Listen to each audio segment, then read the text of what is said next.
الرحمن، رئيس تحرير قناة السويس الجديدة على اليوتيوب باللغة العربية والإنجليزية.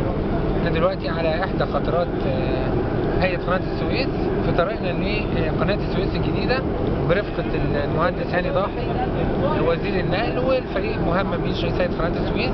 طبعا احنا هنروح نشوف قناة الاتصال اللي بتربط بين القناة الحالية اللي هي قناة السويس الحالية اللي احنا فيها دلوقتي وقناة السويس الجديدة.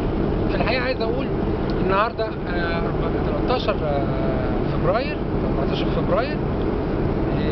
المشروع عدى أكثر من 50% من الوقت الزمني المحدد له. حجم الإنجاز تعدى 197 مليون متر مكعب من الرمال في الحفر، بالإضافة لتكلفة حوالي 58 مليون متر مكعب. عايز أقول زي ما قال وزير النقل من شوية إن ده عبور لمصر الجديدة. مشروع قناة السويس الجديدة هو عبور بمصر لآفاق جديدة بتضع مصر من ضمن كبريات دول العالم إن شاء الله المتقدمة اقتصاديا. بنحيي السيد الرئيس عبد الفتاح السيسي صاحب القرار في الحقيقة، ونحيي الشعب المصري اللي وفر التمويل في 8 أيام في إعجاز بكل ما تعنيه الكلمة.